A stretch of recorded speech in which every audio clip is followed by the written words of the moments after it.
Welcome to the Zoe Routh Leadership Podcast, your source of strategies and insights to make you a better leader. Influence, improve, inspire.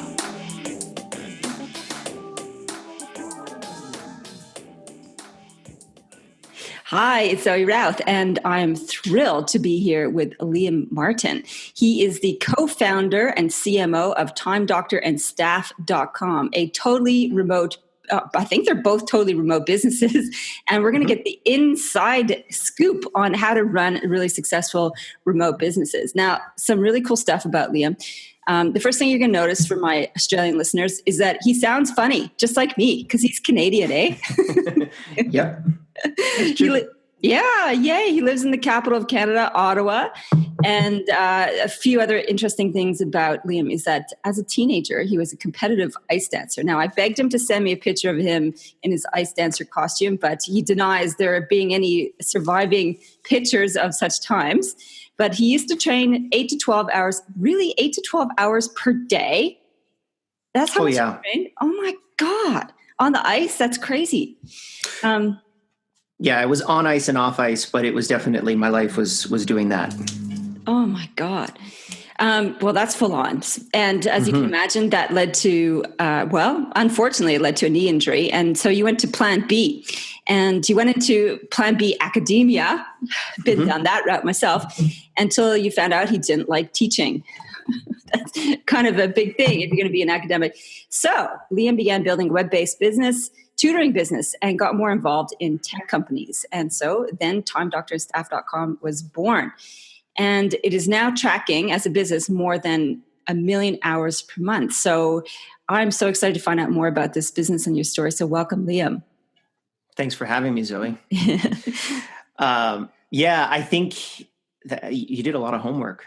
I'm quite impressed. You did background work on that. I don't know if it was you who was doing it or one of your staff, but that's a pretty good one. Very few people are able to find out about my ice dancing past. Oh, really? Yeah. I don't know whether I talk about it all the time in the podcast that I'm doing, but I do, that was a part of my life that I think gave me the discipline to be able to succeed. If I don't have any children now, but if I were to have children, I think I would have them get into any type of sport or discipline and try to do it at a high level, because I came out of skating, and I remember I went into university and I had a massive kind of, I had a bit of a complex because I thought everyone else, I kind of got in on a prayer. I was tutored throughout the end of my high school career. So because I was because I was skating so much, I was able to, I got tutors. Basically, once you become a carded athlete in Canada, you can get tutors and physiotherapists and psychologists and an entire team to be able to make sure that you are successful at your sport. And when I broke my knee, it was like a horse being let out, for the shotgun in the head, because you're done, right? You're finished. As an athlete, they can no longer invest in you, and therefore you're out. So I was I got into university and I was so happy about that, but I had a high school diploma, but it was one of those sort of representative high school diplomas. It wasn't from a formal high school. I'd been to about 3 or 4 and then just finished off tutoring and got all the credits that I needed. So I walk in with 400 other students into this big, huge auditorium. And I had entered mid-semester. So I had entered into the winter semester, which is not the one where you don't really know everybody. Everybody else is kind of knows everyone. And I was just so disciplined at education because I was so scared that I was going to get kicked out of university. And I did fantastically at university because I was a lot more disciplined from skating. When you're doing 8 to 12 hours of training a day, there is no time for anything else. So school was a breeze because I didn't spend time doing the things that university kids usually do. And then when I got into grad school, that's when I actually started to kind of screw around a little bit more, when I recognized education wasn't for me. So I'm curious about this whole notion of discipline actually in this context, because as an ice skater, you said you had an entire team keeping you accountable and Yes. helping you structure your day, and then going to university. That doesn't exist anymore. So it sounds like it wasn't the accountability that kept you disciplined. Or was it just a habit of staying very focused on one thing?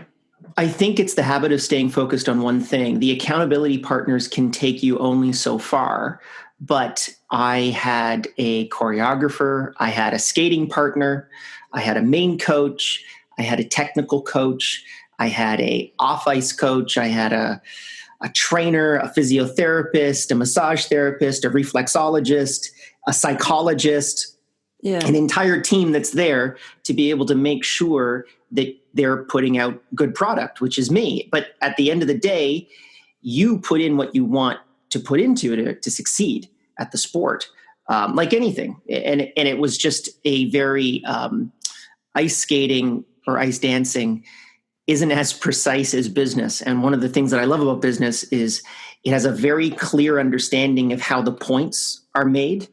Money. Yeah. So if you make money, you're doing something right, and no one can give you an opinion as to whether I think that Zoe is good at business. Well, I don't think that. I know that because Zoe has built this business, and she succeeded here and she succeeded there. It's very factual as opposed to a judge judging you, which is qualitative instead of quantitative.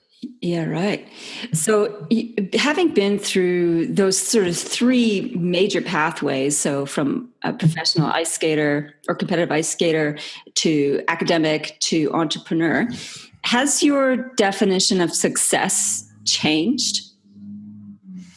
I don't really think so. I think my definition of success now is just the ability to do whatever I want, whenever I want to do it.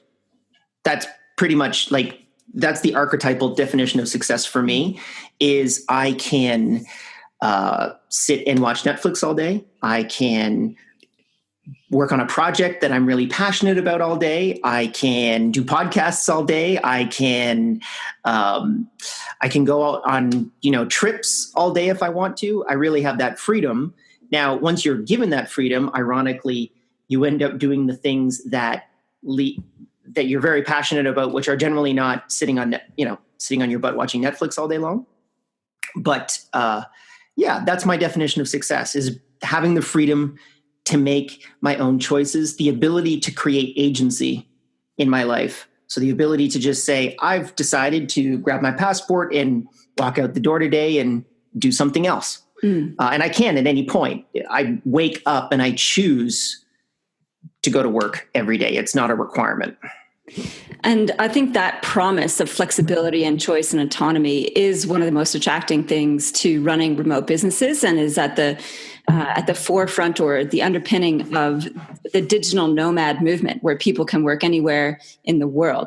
So tell us, because you're an entrepreneur, but you could have started a retail business.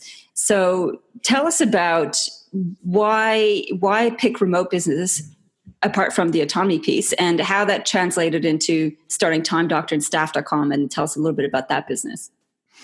Sure. So I had a tutoring business, as I believe you had mentioned, and one of the biggest problems that I had inside of that business, it was a remote tutoring business. So we were tutoring students through Skype, and I would have a student that I would bill for 10 hours, and then the student wouldn't come back saying, I didn't work with my tutor for 10 hours, I worked with them for 5. And then I would go to the tutor and I would say, hey, did you work with this student for 10 hours? Of course I did. Okay, well then I'd have to refund the student for the 5 hours, and I'd have to pay the tutor for the full 10 hours. And then I would be losing money on the deal. So I ended up with that becoming a major problem inside of the mechanics of the business. As I continued to grow the business out, those mechanics started to you could see churn working into the system at a pretty aggressive rate. The faster I grew, the slower, bigger that churn problem would become. And I was at South by Southwest, which is it's kind of like Spring Break for Nerds. It's a big technology conference in Austin, Texas. They have hundreds of thousands of people. This was 8-9 years ago when it was a lot smaller. And that's where I met Rob, my co-founder, and he had a little app that he was using for his internal team that measured not just how long somebody worked, but all of the websites and applications and mouse movements and keyboard movements associated with that type of activity. So I was able to very clearly quantify exactly how long somebody worked, and I could make sure that it was actual work that was being done, not something that somebody was telling me. And that was a big game changer for me. That's something that could have completely revolutionized my first business. And I thought to myself, man, this could be much bigger than what I currently have right now. I'd love to be able to see if we could actually make this a commercially viable business. And 6 years later, it is a commercially viable business. We have 86 employees in 27 different countries all over the world. And we have stuck to the core mission statement, which is we want to empower workers to work wherever they want, whenever they want. So we, in essence, want to empower workers with that same type of freedom that most successful entrepreneurs already have. We want to give that to everyone around the world, where you can just work from a laptop and be wherever you are and still get work done. Okay, so you're pitching this as basically as proof to the remote worker to say, hey, I did actually do the work that I said I did, and here's the evidence. Is that how you? That's it. Exactly. So we've got two sides of our market. We've got the customers, which are the employers, and then we've got the users, which is like we've got another side of the customer base, which is the people that use the app. So we need to always make sure that we have an even keel between the two. So fundamentally, Time Doctor is a productivity tool. So right now I'm working on podcast. I've been working on it for 18 minutes and 22 seconds. And if I went to Facebook right now, I would get a pop-up saying, are you still working on podcast? Because it would be pulling me out of my productive state and pulling me back into a state of productivity. Hey, come on, this is a productive exercise. Well, yeah, it is a productive exercise, but everyone gets distracted. And I think we exist in... I believe, and this is becoming clearer and clearer now with the rise of the Cambridge Analytica data scandal that just happened recently. Yeah. We live in, I'm going to call it the distraction economy. The people, the companies that are the best at distracting you make the most money. So if you just look particularly online, Facebook is spending trillions of dollars on figuring out how to distract you better than Twitter or YouTube or WhatsApp or Instagram. You look at the most addictive games on the internet. There's a company that I love to use as an example. It's called Supercell, and they make two games, Clash of Clans and Clash Royale. And they're funny little characters, like comic book characters, and they have a little base, and it's an interesting game. Supercell makes about $1 billion a month. Oh my God, a month? $1 billion a month? A month, yes. On transactions, on just these virtual transactions. And the way that it works is the game is free to play. So the barrier to entry is very easy. And then you will get a notification saying, hey, your base is being attacked by another human player. You need to open up the application right now to protect yourself against this incursion. And they do it perfectly. And it's addictive. It is, I mean, if you look at the same, and there's a lot of data that's coming out, more and more data coming out every day showing that these types of games, they figured out how to just give you the melatonin or the drip feed of positive sort of dopamine. Dopamine, that's it. The dopamine smash to just say, oh yeah, okay, I've got to pop up, or I've got to turn this app on right now. And every time you do that, you're being pulled out of productivity, and you're being put, it's not just the 1 to 2 minute distraction. It is the, okay, what was I doing? I was writing a blog post. Okay, what was I writing it about? Well, I was writing it about this. I better read the last 2 pages so I understand where my context was. okay, I've read those last 2 pages. I might as well look at these other 3 sources that I was also looking at. That's 16, 17, 18 minutes. It's not just the 2-minute distraction. It's a massive hole inside of your day. And if you have even 4 or 5 of those, you've lost half your workday to these distractions. So it's really stopping people from accomplishing deep work. Yeah. My friend Cal Newport has written a fantastic book called Deep Work for anyone that's interested. It's a great book. Yeah. Yeah. And it's really great if you want to just understand how to get those distractions out of your life and why it's important to be able to complete deep work. So that's something that I would very much, we try to build a weapon against the distraction economy. Yeah. So something that can stop you from getting distracted by the Facebook notifications and the Instagram posts and all those types of things, and get you back into a state of focused deep work and doing what you want to do, not what the apps think, not what the apps are trying to convince you is the right decision to do. Because no one wants to, people start these games when they're bored, or they start going on Facebook when they're bored, and they're really just looking for something. They're looking for that dopamine hit because they recognize that when they go onto Facebook, they do get it. So subconsciously, they're trying to get back into that space. But eventually it becomes completely addictive because you're going to have a lower and lower feedback loop every single time. So you have to spend more time on it, or you have to work on different apps, or, you have to play different games to be able to get there. And it's just a really, in my opinion, it's a very negative cycle, and something that we should really be looking at, because it is creating a lot of very addicted people in the world. And particularly for entrepreneurs, we're much more susceptible to that than others. So it's important for us to be able to protect ourselves against it. I'm a perfect example. I'm very susceptible to them. And I have my phone that it doesn't beep at me past 5 p.m. for anything. I disconnect my workspace and my home space. Even though I work from home, I have an office where I only do work. If I want to do a personal phone call or even a personal Facebook message, I will take the phone out of this room and I will go somewhere else. And I'll do my social in another space, and I'll do my work in this space. Those are the types of things that are really important to be able to create consistent, deep work.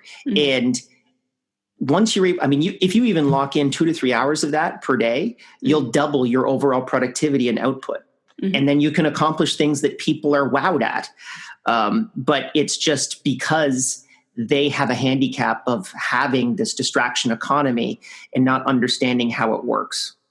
Okay, so just a point of clarification on the technical aspects of Time Doctor. So it's an app, you use it, it tracks your use. You can program it to give you notifications about when you want to do deep work, so it's got some alert system. Yes, it does have some alerts. It has some pop-ups. So if you go to a distracting website, you'll have a pop-up that will say, "Hey, are you still working on podcast?" as an example. And then I'll say, brother. To a degree, it definitely is. And then inside of that, we also use a lot of machine learning to be able to gain insights from it. So as an example, with our enterprise product, staff.com, we can predict with about an 89% accuracy rate whether you're going to quit your job 6 months before you do. What? So we use all of these we're analyzing all of the different components of what you do throughout your workday. And then we can tell you, based off of the history that we've seen before using machine learning and artificial intelligence, who is going to quit and why they're going to quit your organization. Okay, so staff.com, tell me about that particular business. How is it related to Time Doctor? So that's generally the same product, except it's designed for enterprise companies and very much focused on machine learning. I've recognized at this point that artificial intelligence is probably going to completely change. It has already changed every aspect of human society. And we're only at the very cusp of that at this point, where it's completely changed politics, sociology, economics. Cambridge Analytica is another example. They're using artificial intelligence and machine learning to be able to figure out what triggers they need to send you to change your political stance, or to make you angry enough that you would vote for the other person. And they understand exactly when to do it at the right time because it's just an input-output device. I know for me, all of my degrees were in sociology and academia. And when I was in grad school back in 2006, we were always talking about the sociological ultimate weapon, which is the ability to be able to tell you or to know what you're going to do before you do it. Mm. And we are in that state now. Oh my God. So we can understand, and this is the new world, right? This is something that with machine learning and artificial intelligence, we're able to tell you, okay, if I can analyze Zoe, same age, same socioeconomic status, and we get 1 million of you in essence, and we all have you on Facebook and on Twitter and on Instagram, then we can tell you, okay, what are the outcome variables for Zoe's? If a Zoe makes a left turn here, if Zoe decides to, would Zoe be apt to travel? Well, we can tell you probably with enough data down to the week when you're going to take your vacation 6 months out. And then we can start sending you ads. This is what Facebook does, right? They're able to analyze that data and very clearly tell you, yes, this person is interested on going on a trip between now and now a date. And if you advertise to them, they will buy. So that can then just be expanded to so many different applications like quit prediction. So for us, we can very clearly with enough data, and the data is the really important part, tell you someone is going to quit their job. Zoe is going to quit her job because she is unhappy with her manager and she's actively looking for another position. And you need to be able to come in and figure out, okay, Zoe, can I change your manager? Can I put you in another position? Can I put you in another department so that we're reducing our employee or basically expanding employee retention? Okay, so it's badged as an employee engagement tracking tool. I can obviously see the dystopia version of this where it becomes spyware on staff. So please counter the dystopian vision of this because it's... Well, so here's the other thing is we do follow the EU GDPR requirements there's a lot of apps out there that will not, that are basically stealthware. Mm-hmm. So there's very specific requirements. And we've always been on that side of history because we're primarily trying to be focused on productivity. So we can also tell you, let's say that you have 1,000 sales reps.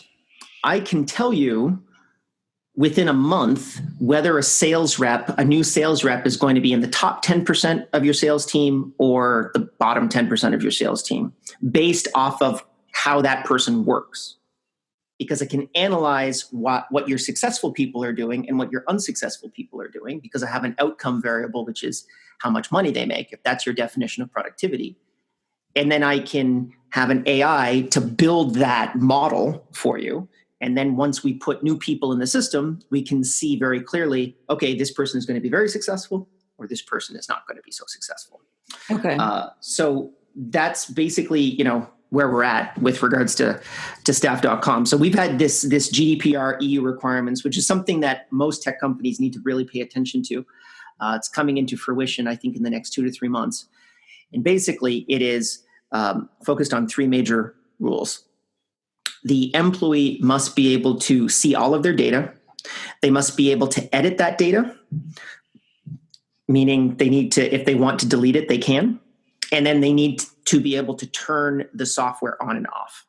Okay. So those are the 3 major rules with regards to active time tracking. Yeah. And if you don't do that, there are a lot of companies that do stealth time tracking, and that is illegal in the EU. And I personally don't believe that necessarily makes you any more productive. That just monitors what you're doing. As a kind of a meta perspective towards the future of technology, I see 2 separate visions for the future. One vision is a very select group of people are able to have complete access to everyone else.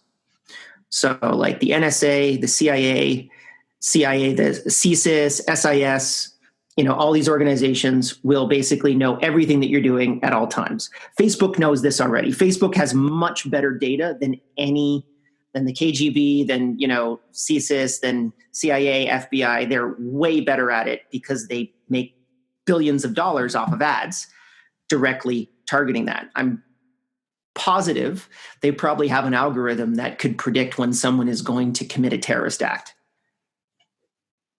Almost instantaneous. I mean, it's very easy to be able to qualify for that if you have enough endpoints inside of the system. But they would never give that information to the CIA or the FBI because they are about data security, but they're data security for themselves because they want to make money off of it. So there's that vision of the future, which I don't like. It's a dystopian version of the future. Then there's another version of the future, which I think is what's going to happen, which is everyone will know everything about everyone else. So that's the version that I would like to live in. There's no secrets left in society. And then there's the third version that everyone thinks that we live in today, which is personal privacy still exists, and it does not. Right now, we live in an environment where, we could, I'm sure with enough time and pressure, I could scrape all of your Facebook messages, personal messages, all your personal emails, all that data. I could throw it into a machine learning algorithm, and I could figure out a lot about you, or I could get a lot of dirt on you very quickly and easily. All these companies can do that anyways right now.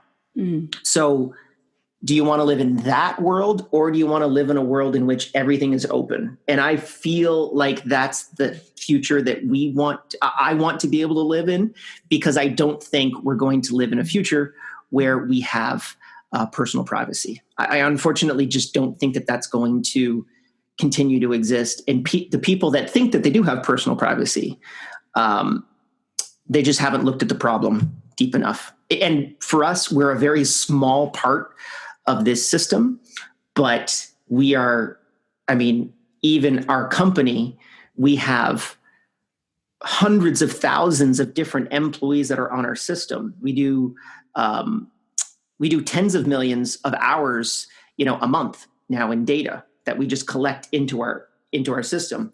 And before, we could never actually gain insights from it because it's too much data to go through.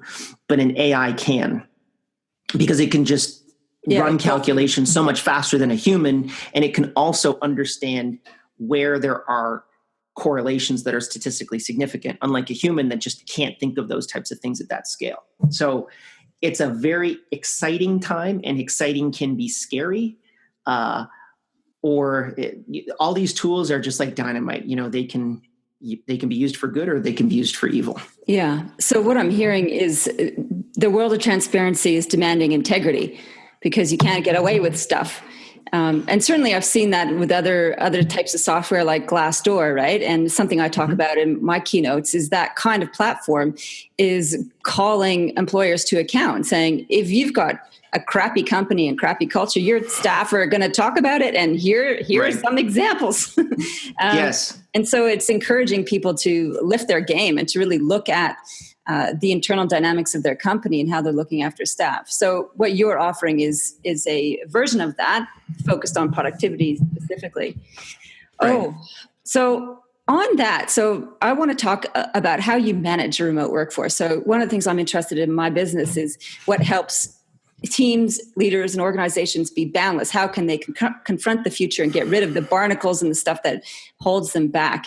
And one of the questions I explore with a lot of my organizations is, how can they handle this diversity of teams where you have some remote workers, some office workers? You've got a completely remote workforce. How do you build really strong culture when it's so diverse and so divided, if you like?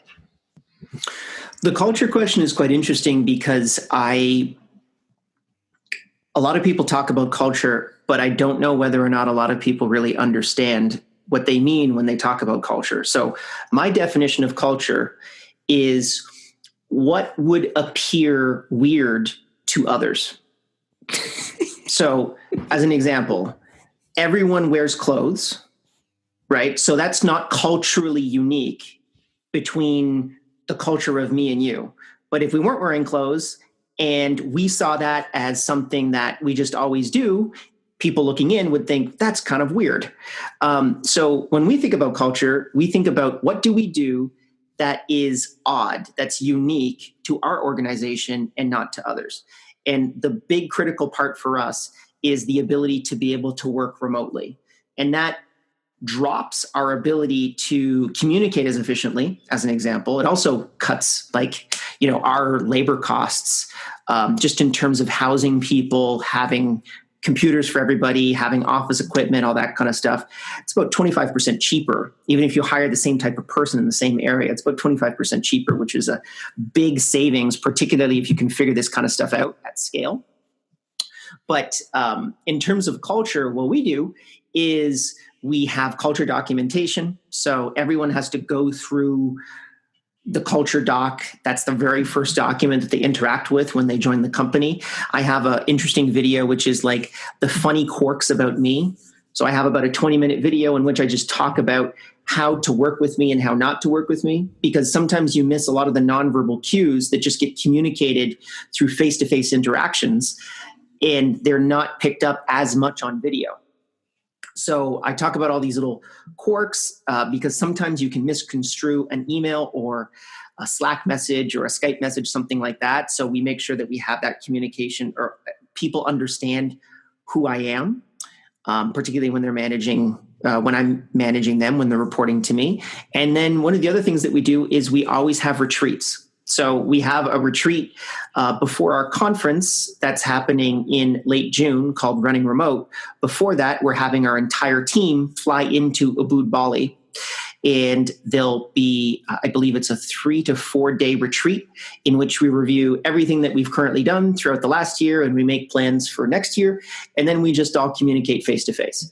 And that is also really great to be able to energize the team and not only communicate, but reinforce that cultural documentation. And before this entire process, we also hire for culture fit.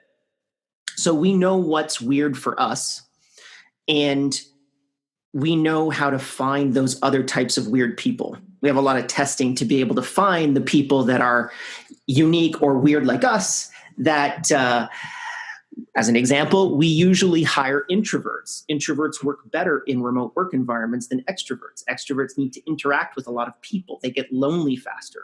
So introverts are really happy to be able to work on their own. We qualify for that. We make sure that we're trying to get people that will tell us what they did instead of asking what to do. Mm. And that's really important when looking at a remote culture, because if I'm talking with the Southeast Asian team, we have a bunch of product managers in Thailand, as an example. We have a design and product team in Thailand. So if I tell them to do something and then they don't know they haven't properly interpreted the instructions and they just freeze and they don't do anything, then it's 12 hours before I can actually tell them what to do properly. So what they always need to do is just make their own assumptions, go in, try something. 98% of the time, even if you break something, we can figure out how to fix it. So for us, it's really big on taking action, not asking anybody, what should I do? Cool. So from a technology point of view, what are your communication platforms that you use? You mentioned Slack. Is that the main communication tool that you use? So we use Slack. I'm coming to a bit of an interesting kind of crossroads with regards to Slack. I don't know whether or not synchronous communication is that useful towards workers' long-term well-being. And Slack is a perfect example of synchronous communication. And I believe that asynchronous communication may be a better method. Can you explain the difference, please? So synchronous communication is I'm getting a text message at 3:00 in the morning saying, hey, Liam, you need to get up right now. There's a problem that I need to talk to you about. Okay, that's synchronous communication. Or synchronous communication is I'm at Easter dinner and I'm having dinner, and I get a message from somebody on Slack saying, "Hey, you're going to completely trash the rest of my workday if you don't send me this 3-minute email. Can you send me this 3-minute email right now?" That's synchronous. Asynchronous is you have work hours and then you buffer all of those messages on the top and end of those work hours. That's something that I think we should be looking at in society, and particularly in remote work environments. But it's something that, because remote work is so new, there hasn't really been a playbook that's been built around that. So I'm concerned about that. Now, we still use Slack, but I don't know whether or not it's the right choice long term. And a couple other tools is we use Asana, we use Basecamp, we use Skype, we use Zoom for large scale meetings. But we use Google Apps. That's probably the core of everything that we do. And then we use a lot of process documentation software to be able to put all of our processes in the cloud, digitize them, and then be able to communicate them quickly and easily to employees all over the world. And that's pretty much our entire stack. Okay. So I have another question about culture apps. So some of the stuff I've been looking at and researching and people want to know about are things like online recognition tools like e-cards and things that you can send little badges and awards to. Do you use any type of thing like that? And what's your thought on that? So we've looked at it. We've actually looked at gamifying Time Doctor to a degree, saying like, hey, you were the most productive person in your team this week. And I don't know whether it's my own bias to this or whether it is true, or whether I believe that I'm thinking in the right way, but I think it's kind of bullshit. Like, I think at the end of the day, it's, I want to provide a work environment in which you can work wherever you want, whenever you want, focus on getting really great work done, connected to the mission of what we want to accomplish as a company. And I have very clear quantitative KPIs that I've set forward. And if you accomplish those KPIs, then I'll give you more resources. And if you don't, I won't. And because we're all focused on that goal that we want to achieve. So I think when we tie people in, we talk a lot about in the company, when we talk about different employees, we say, okay, are they in or are they out? Like, are they in, are they doing this not just to get a check? And if they're not there to just get a check, then they're 4 or 5x more productive than people that are there just to get a check. But a couple of years ago, I had a bit of an issue with a department, and I recognized that I didn't nip this in the bud. It was going to become a much bigger problem. It was growing like cancer inside of the organization. So at one of our team retreats, I set out $5,000 checks for everybody. And I brought that team in and I said, hey, we all know that there's an issue here. And I think it's more of an issue of you guys just don't seem to be engaged. And I want to know whether you're interested in still continuing on in this company and being engaged. And I'm going to make it really easy for you. Anybody that wants to walk out the door, we'll fly you back to wherever you are right now, and we'll give you a $5,000 check on top of your 2 months pay. I'll cut you a check right now. You just got to walk out the door. And nobody did, thankfully, and they got it, which was okay. And all of the sort of interpersonal issues that they had inside of the organization, inside of that department, just went away because I just wanted to reinforce we're here for something that I'm personally very passionate about. I could work.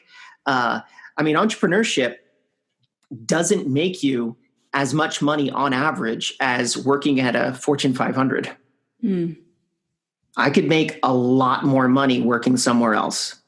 I have a lot of friends that make a lot more money working in other places, but I choose to be here because it gives me the freedom to be able to work the way that I'd like to work. And it's a project that I'm very passionate about.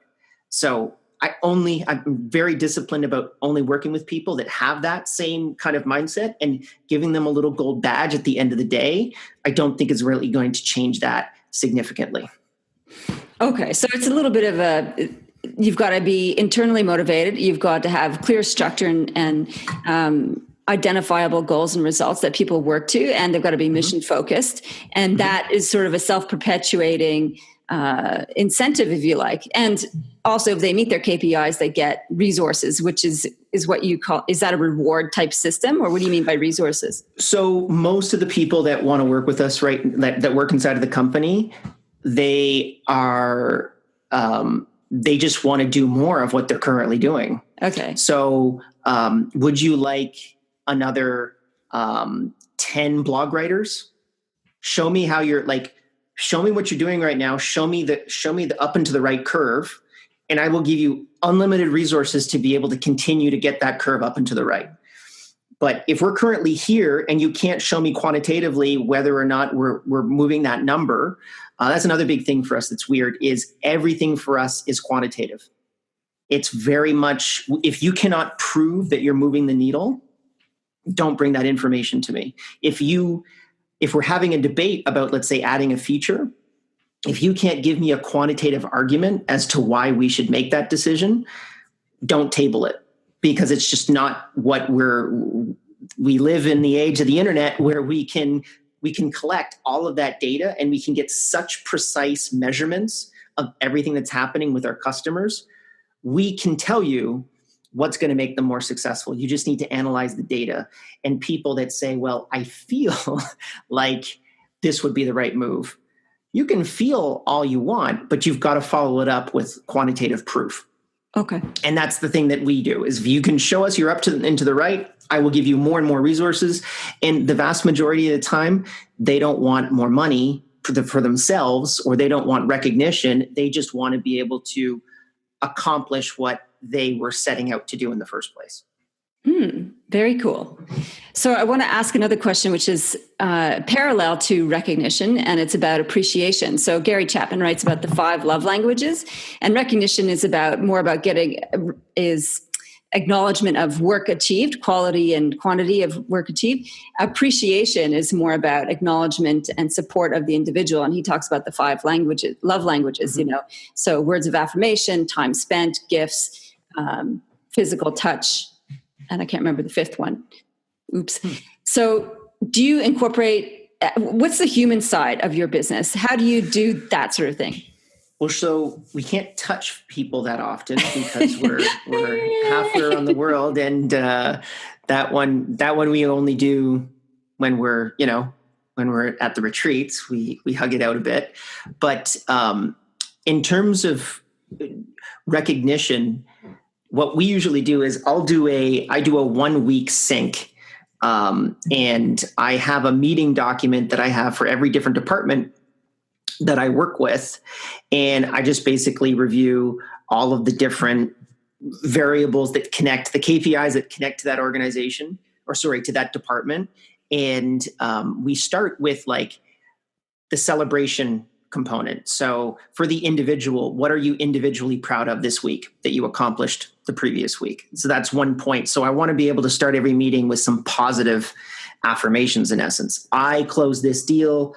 I spoke to Zoe, and I convinced Zoe to have Liam on the podcast, that type of thing. Then what did we achieve as a team? Did somebody get a celebration for that? I was very excited about it, especially after I read your site and just kind of looked at everything. I was like, oh, this is going to be a very interesting one. So what team, achievements have we achieved together? And then I usually put in some customer headlines that have happened within the last week. So somebody saying, hey, your software completely saved my business. Your software, is something that I've been looking for years, and I finally found something that's actually able to improve my productivity. Those types of things. So that's the first component that we start with, and then we get into the more quantitative stuff, but we always start with that celebration. And for me, it's kind of a way to put everybody, or at least my version of putting everybody, into a little bit of a positive spin for the day. And that's where you can really recognize people individually, and usually point, someone out and just say, hey, it was really great that you closed this big deal. I know that you've been working on that for 6 months. How did you do it? that type of thing. Now, in terms of the other variables, it's like, I don't think we're doing a great job at it. Laureen, who's our director of HR, is quite a bit better at it than me. But even with that, between me and Rob, I would say I'm more the one on the emotional scale, and he's more the developer mindset, the mathematician, the physicist type of mindset. I'm more the marketing, sales, advertising, human interaction type of side of it. But with those two sides, I don't know. I'd love to be able to get your thoughts on this. I don't think that we're doing a great job at that, just from who we are as people, because for us, we really qualify for, at the very beginning, what do you want to do with your life, and how does that connect to the company? And usually a lot of the questions that we'll ask in those first interviews, people will think they're giving the right answers, quote unquote, but they're actually giving the absolute opposite of what we're looking for, which is great. We're trying to get those people out of the system as quickly as possible to make sure that we have the right people on the bus. Oh, look, I think that's I think that's a good thing to do. You know, this is what the company's all about. Is this what aligns with what you want with your world? That's great in terms of building loyalty and synergy between company and individuals. So what I find is what often leaders get wrong is that they don't have enough a cadence of engagement. So they don't have enough regular purposeful interactions where you look at both the external results as well as looking at the friction points. And friction points are not just systems, they're also interpersonal. So being able to have the difficult conversations is, number one, the most common challenge that organizations and leaders have in terms of the thing that affects their culture the most. So, for example, there's a legal firm that I've been talking with, and they've got issues in terms of their remuneration structure, and their inability to actually put what's really on the table as the issue is causing them so much problem. So they've poured a solution to this challenge, but they haven't actually named the problem. And the ability to name the problem in a respectful way that keeps people's relationships growing and moving forward is one of the key things. And is this connected to an interpersonal relationship, or is this connected to more business metrics? Or you're talking about like they overlap? Okay, got it. So, because I know for us, the biggest reasons why people quit their job is because of inter-office politics. They don't like their manager. They don't like their coworkers. That's the biggest reason. Remote work, and there's a fantastic study with about 20,000 different people that MIT did it, and it just came out about 2 or 3 years ago, shows retention in remote organizations is about 20 to 30% higher than in the same control groups for others, because they're just not interacting with those people in a face-to-face basis where people are just hating getting up in the morning. I know for us, our retention is, I think last year was approximately 92% over the last year. So we've been pretty happy with that. Anything above 90, I think we're quite happy with. And that's another thing that, that's the KPI that our HR director is really measured by is, did you get the right people on the bus? Did we have to let them go later because they weren't the right fit? In which case that was the HR director's fault. And also, how is that manager interacting with that individual? Is that manager giving what that individual needs? So basically, we kind of see the employee, let's say that we're going to let an employee go. We see them as having the least amount of blame inside of the organization. And we, in essence, share that blame between the manager and between the person that did that initial hiring. That team together, why is that did not work? Were they not the right person? Were they not the right culture? We had someone that left about 1.5 years ago, and he broke up with his long-term partner. And he just said, I've got to find a job that's in an actual office because I'm lonely. Yeah. And he had been with this woman for 6-7 years, and they worked in the same home. They worked together. They both worked remotely. And he said, now I feel really lonely and I have to go find a job somewhere else. okay, well, that was not the right fit for us. We should have recognized where that was. And one of the other addresses, things that we've been working on is trying to figure out whether we can do any type of psychology remotely and whether we could deploy that en masse. And we even kind of looked at, could we get sort of, because you're a coach. I have had many business coaches. I think it's such an important component of the way that you operate a business, particularly if you can afford it. People don't think that it's a really important part of running a business, but even just having somebody who's been through a couple of those situations and even just having them talk to you is just such a powerful way to be able to move your business forward. And I know for me, the previous coach I had before my current coach was a psychologist, PhD certified psychologist. And he spent 20 years in Fortune 500 executive roles. So he was able to have that good collection. And for me, it was really great to know, okay, I'm not this screwed up. Everyone thinks like this. Everyone has these weird types of thoughts. Everyone, and the other issue too is as a business owner, you can't bitch up, right? Like there's no one left at the top. So you go and talk to your coach and you say, hey, everyone's pissing me off and I'm really unhappy about it. And then the coach says, well, maybe it's because you're an asshole. Right. And then it's like, click. Okay. Yeah, maybe you're right. Maybe I should be nicer to people. Those types of things are just like so valuable. And getting that for employees, I think is really important. I'm sure for people that are listening right now that own businesses, they, and we see this in a very interesting way at team retreats because everyone is together.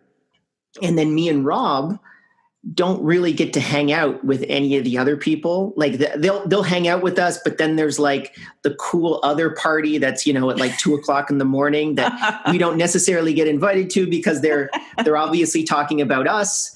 And they don't want to, or they don't want me, they don't want us to be included. Those are the types of things that we want to be able to, make sure that we're making people feel as comfortable as humanly possible. And I think there's a great company right now that's coming to Running Remote in June. It is the HR director for GitHub, and GitHub is a massive development repository for code. And her talk is going to be entitled How She is Reprogramming Workers for Remote Work. So getting all of the things that were in the physical workspace, all of the things that like there's a different playbook for working remote as to working physically. Yeah. So she has a 3-month training program to get them out of the mindset of this face-to-face interaction and getting more into a virtual perspective. For me, it's actually, cool. I've always done business that way, but it's such an interesting problem for people to face. Can you build a process where, let's say someone's been working in an office for 20 years and now they're working remotely? There are some major issues. And if you can't take advantage of that talent in the right way, it's such a shame. So they've built a program specifically to kind of reprogram them into working remotely. Yeah, getting used to your new life as a remote worker. That's it, exactly. And it's one of those things that I've been thinking about deeper and deeper because we do lose people to the I'm lonely.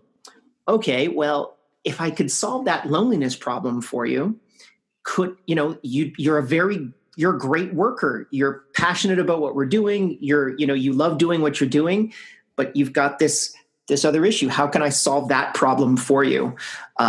Which is something that I never really thought I was going to be dealing with when I started the business, but it is one of those things that's pretty critical right now to just making sure that everybody is firing on all cylinders. So I'm curious about that loneliness thing, because I would have thought like co-working spaces is a good cure for that, or does that just that's more a bigger cost than working from home? No, it was so we gave that individual that option. Yeah. And they were looking into it, and then they just realized, I have this offer somewhere else. And I'd just love to be able to give it a shot. It's nothing about you guys. It's about me. And I just want to be able to be in an office and connect to people that are working on the same project day in and day out. And that was respect. Like I understood that. But we have co-working spaces all over the world now, and we have mini offices that we've set up. So if you want to work out of our Bali office, you can. If you want to work out of our Phuket office, you can. Our Sydney office, our Manila office, you can. About 20% of our team are digital nomads. Yeah. So they just, pack up their laptop, they put it in their bag, and then they're off to another spot. So we've just realized, okay, let's set up little offices around all the hubs that digital nomads usually go to. And the next one we're going to try to set up is in Medellin, which is a what? Very excited. Medellin in Colombia, which is I don't know if you've probably watched Narcos or something like that. That is where the Colombian drug lords were, the Medellin cartel. Yeah. And Medellin is a city in Colombia up in the mountains, and the average temperature 365 days a year is between, I think it's like 27 degrees, and the variation is like 4 degrees on one side, 4 degrees on the other. It's always nice in Medellin. And because most regular people are terrified of Medellin because they heard about all of the killings that have been happening there, most people don't go, but the digital nomads go. High-speed internet, fiber, and a whole bunch of mansions that are left behind by the drug cartels that you can get very cheaply. So it's a great place for these digital nomads to go and hang out. And very, very little regular people, like no one goes for a vacation to Medellin, but these digital nomads, they literally live in Medellin. So that's another one that we're trying to set up over the next year. Let me know when you've got your mansion set up. I want to have a look at that. There we go. Yeah, you can come for a visit. That sounds great. Oh, awesome. Oh my goodness. So we've been talking ages, and it's breakfast time for me. Mm-hmm. And it's probably late afternoon, early afternoon over there? It's late afternoon for me, but I'm just entering my Monday meeting sessions. So I'll be up till 2:00 in the morning. It's 5 p.m. for me right now because I live in, we work remotely. I need to speak to the other side of the planet, and you're just waking up much like the rest of the planet is. So now I'm going to be doing my meetings till about 2 a.m. And that's the only day that I stay late. And then the rest of them, I usually work I start around 10 and I usually go till about 5 p.m. Okay. On average, which is a pretty relaxed day for me in comparison to a lot of other workers. Yeah. Fantastic. Liam, that was amazing. I love talking to you, finding out about your work and your philosophy and all the scary and exciting things that are happening in remote working land. Thanks so much for coming on the podcast. No worries. That was very Australian of you. Since when does a Canadian say no worries? I think because Rob, my co-founder, it's always, he's always saying that. And maybe that's just worked its way into me. Well, good. Well done on that. Yeah. That was cool. Thank you very much for having me. I appreciate it.